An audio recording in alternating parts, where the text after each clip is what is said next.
Halo Sobat FDR, balik lagi barengan sama Keja di Garasi FDR.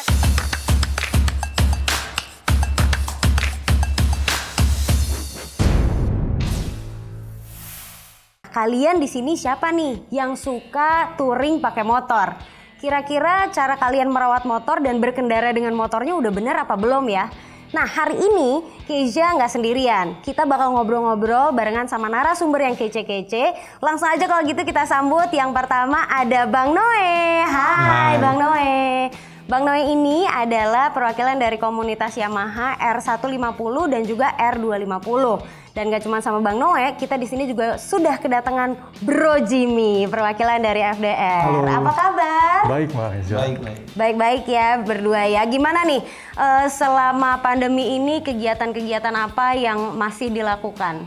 Boleh dijawab dulu oleh Bro Jimmy ya. Paling kita ikutin anjuran pemerintah ya, di rumah aja. Jadi kita bisa quality time sama keluarga, Mbak. Oke, jadi memang kalau kemarin-kemarin sebelum pandemi banyak waktu yang dihabiskan di luar, akhirnya sekarang punya waktu yang lebih banyak di rumah ya. Kalau Bang Noe sendiri nih, kira-kira selama pandemi ini ngapain aja sih Bang? Ya seperti Bro Jimmy lakukan mungkin sama keluarga, dan juga saya sempat ngoprek-ngoprek motor atau ngebenahin, melakukan perawatan. Dan selepas PSBB berlangsung itu kita sempat touring 2 kali. Oh oke, masih sempet touring ya? Iya. Oke, tapi pasti protokol kesehatannya juga pasti dijaga banget ya? Oh iya, itu pasti. Nah, pasti di sini Sobat FDR juga udah penasaran banget. Kira-kira tips-tipsnya apa sih kalau misalnya kita mau touring menggunakan motor? Tapi sebelum kita mengupas tuntas tentang tips-tips touring menggunakan motor, yang pertama pengen aku tanya nih, Bang Noe sendiri udah berapa lama sih touring menggunakan motor dan kenapa lebih memilih touring menggunakan motor? Kalau saya sendiri sih sudah lama ya, waktu dari zaman kuliah itu sudah touring pakai motor. Namun ketika mengikuti klub atau komunitas itu sudah aktif mungkin sekitar dari 2014. Oke, 2014 mulai touring aktif sampai sekarang? Sampai sekarang masih sering touring. Oke, nanti kita bakal kupas juga, ngobrol-ngobrol lebih dalam lagi, touringnya udah kemana, paling jauh kemana. Tapi aku juga penasaran nih sama Bro Jimmy. Bro Jimmy suka touring juga nggak kira-kira ya? Suka touring nggak? Sebenarnya pernah touring, tapi nggak sesering sama Bang Noe. Karena memang nggak terlalu hobi, Mbak. Tapi yang pasti kita kalau touring tuh kayaknya happy banget, karena lepas, seperti itu, Mbak. Oke, jadi pernah beberapa kali ya? Iya. Apa sih pengalaman yang paling seru yang waktu Bro Jimmy pernah rasain waktu itu? Pastinya kan bareng teman-teman, kita kumpul-kumpul, kemudian ya banyak yang bisa dilakukan lah. Karena kan memang dengan touring itu kita juga bisa menyatu dengan alam. Karena kan ya happy lah. Oke, lebih freedom aja gitu ngerasanya ya. Nah, aku pengen nanya sama Bang Noe nih. Sebenarnya kalau untuk touring sendiri, preparation apa, persiapan apa yang harus banget kita siapin sebelum touring? Kalau saya pribadi sih yang pertama yaitu kesehatan ya. Kita harus bugar, sama-sama harus fit atau harus bugar lah ya. Dan riding gearsnya. Oke, berarti nggak hanya dari motornya aja yang harus fit, orangnya yang bawanya juga harus fit ya? Betul sekali. Nah, kira-kira punya kiat-kiat tersendiri nggak sih Bang Noe ini sama teman-temannya yang suka touring gitu menjaga kesehatan biar tetap fit gitu sebelum touring? Kalau kami sendiri sih yang pasti sebelum touring itu wajib tidur cukup ya. Oke. Kemudian ya makanan juga harus makanan yang bergizi, dan sebelum touring itu sebaiknya kita stretching atau pemanasan. Gitu. Ya. Kayak olahraga juga ya berarti ya? Iya, Stretching gitu. Betul, kurang lebih kayak olahraga, cuman lebih menekankan pada otot-otot tertentu ya, otot tangan dan kaki, termasuk otot pinggang gitu. Oke, karena mungkin kalau misalnya duduk kelamaan bisa kram juga kali ya. Betul sekali. Kalau misalnya nggak pemanasan dulu. Nah, Bang Noe, gimana nih kalau untuk do and don'ts-nya sebelum kita melakukan touring? Apa aja yang boleh, apa yang nggak boleh? Kalau sebelum berangkat sebaiknya itu jangan mempersiapkan motor ketika mau berangkat. Itu menguras stamina, itu yang hal pertama yang pantang dan pasti akan berantakan juga. Kemudian jangan makan sebelum berangkat, dalam arti kata harus ada jeda. Kita hanya riding sekitar 2-3 jam. Maksimalnya 2 Iya. sampai 3 jam. Oke. Itu Sebelum aja. istirahat lagi gitu ya. Iya pasti kita riding 2 jam istirahat. Biasanya kita milih SPBU ya kan, ada yang ngopi atau yang ke toilet gitu kan. Oke. Kemudian baru sekitar 10 sampai 15 menit kita lanjut lagi gitu perjalanan. Oke, nah kalau ngomongin masalah ban sendiri, ini kan menjadi salah satu aspek yang paling penting mungkin pada saat kita touring ya. Dan kalau untuk ngomongin bannya itu sendiri, hal apa saja sih yang kira-kira harus dipersiapkan oleh riders biar bisa touring dengan nyaman dan aman? Yang pertama itu kondisi ban. Kondisi ban pastikan alur itu tidak botak. Kemudian tekanan angin. Itu juga tekanan angin kita harus mengetahui kondisinya hujan atau tidak hujan. Kemudian tipe ban. Kalau saya pribadi sendiri sih lebih memilih ke soft compound atau intermediate. Selebihnya salah satu juga ban yang saya percaya juga saya sendiri menggunakan FDR. Nah, tapi aku pengen nanya deh, kira-kira hal-hal apa sih yang perlu diperhatikan untuk ban sendiri nih sebelum kita melakukan touring? Boleh dijawab sama Bro Jimmy.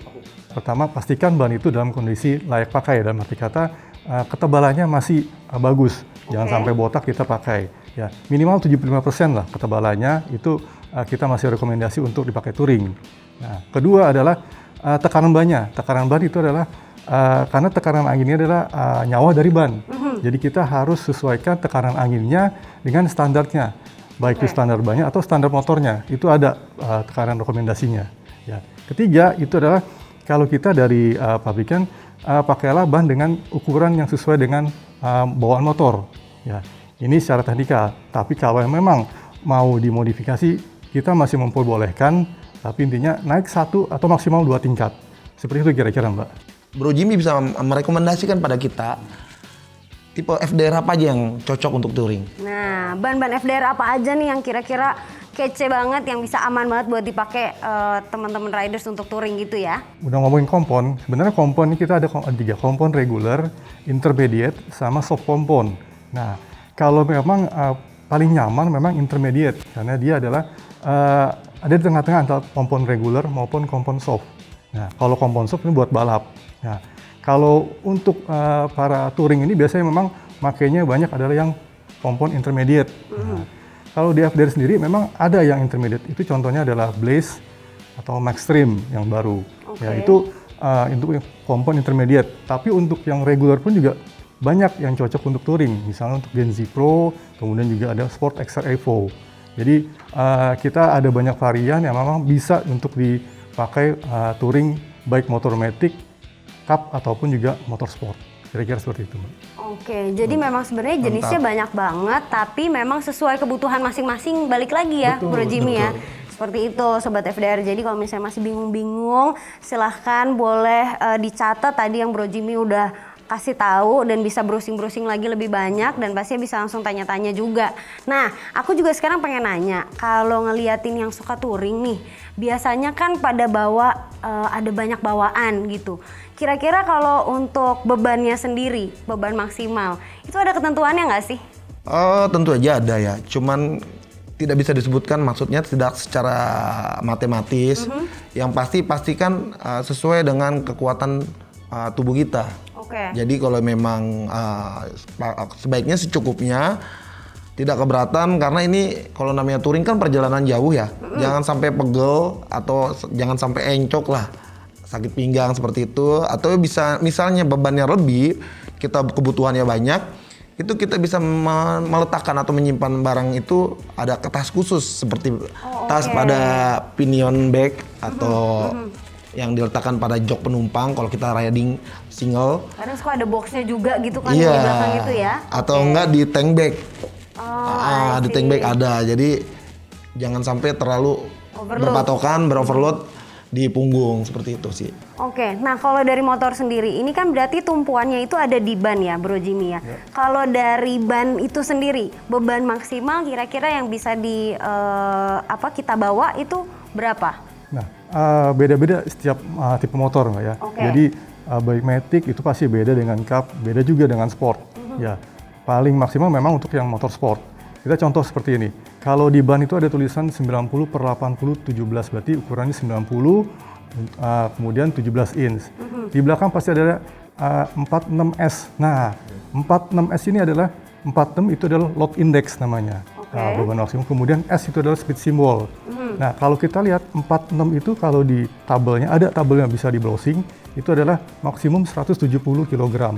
Jadi di ban itu ada semua itu tipenya sesuaikan dengan di ban. Seperti itu, Mbak. Oke, jadi itu juga perlu diingat ya Sobat FDR ya, jadi jangan sampai salah. Nah, tadi kita udah ngebahas tentang kalau tadi Bang Noe udah bilang kita itu harus istirahat setelah 2-3 jam riding. Terus udah gitu juga tadi udah ngebahas berapa beban maksimal yang harus kita bawa pada saat kita mau touring. Nah, sekarang aku pengen nanya, jarak maksimalnya kira-kira berapa? Dari 2-3 jam itu kan berjarak berapa sih kira-kira pada saat touring? Kalau untuk touring ada dua, ada yang day touring, ada yang night touring kan. Kalau yang touringnya malam hari itu kemungkinan kita bisa menghabiskan sekitar 8 jam ya, 8 sampai 10 jam. Cuman kalau siang mungkin sekitar 6 jam.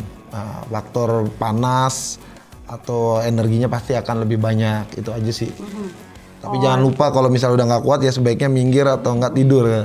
Soalnya anak touring biasanya tidurnya disebutnya Hotel Merah Putih, SPBU. Iya. Gitu.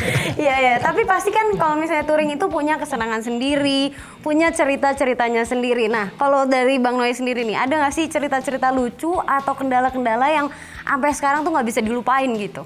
Ketika touring itu motor mogok, motor temen udah dorong terus coba dibiasakan kalau misalnya motor mogok didorong masukin gigi dan ternyata pas dibuka itu ternyata bautnya copot, baut akinya. Waduh. Terus gimana tuh akhirnya? Itu masalah sepele. Masalahnya kalau itu jalurnya tanjakan turunan, kita udah nyetut atau nyetep itu kan dorong motor dengan menggunakan motor lain kan pegel tuh. Ternyata hanya sepele itu. Nah, itu kan hal paling konyol gitu. Jadi kalau kita ceritain ulang kita ketawa mulu hal itu. Kenapa padahal harusnya kayak gitu? Hal sepele itu kan ya.